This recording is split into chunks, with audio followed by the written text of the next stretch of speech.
while women do not shy away from hard work. That's what business philosopher Sunanda Leelaram believes, that intense work is rest. Now, she joins us now from our Cape Town studios to unpack this further. Good to have you with us, Sunanda. Maybe if you unpack the talk that you recently held in Cape Town, where you mentioned that intense work is the way forward. Now, intense work is rest. It seems a contradiction, but what we learn from the philosophy of Vedanta is you need to find peace, rest, in action. And if you try to find it anywhere else, you're never going to be successful. So how do we find it? Now, what happens is, when we get into action, we have two faculties within us. Every human being does. So what you see is the body acts, but the body cannot act by itself. It has to be propelled by, impelled by, compelled by something within, which is either the mind or the intellect, sometimes both. So when we say that, the mind is nothing but emotions, impulses, likes and dislikes, wishes and wants. Something superior in you is the ability to think, to reason, to judge, to understand. That is the intellect. So when the mind acts on its own, it's full of desires. It's like a child in you that's let loose. It's the adult in you, the intellect, that governs the child, protects the child, directs the child in you to perform your actions with dynamism and efficiency.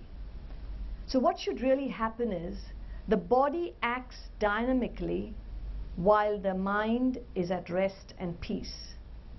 And that's the way to go. You mentioned that this is aligned to Vedanta, which is an ancient Indian philosophy. Are we finding that more women are adopting this kind of culture in the modern world? Well, this is a science that has existed for thousands of years. And my father and guru, Swami Parthasarathy, has dedicated his whole life to unearth these principles so that humanity is benefited. So, as I mentioned, Vedanta is a science, and it is a universal science, something that you can put to use in your day-to-day life, particularly in your business life and domestic life. I'm sure there was a lot of women at the conference and maybe watching today who might think that this is a difficult concept to understand. The reception to your speech regarding intense work being rest, how has that been? Now, it's quite simple. What happens is the mind is, like I said, full of desires. See, the mind can play havoc. What it does is, the three things it does. One is, from childhood, you pick up likes and dislikes. I like this, I don't like this. As an adult, you have a stockpile of likes and dislikes that are propelling you to act in the world. Now, to be practical, the world cannot cater to any one individual. So when the world does not cater to you, you're upset, you're unhappy, and that could cause you stress and strain.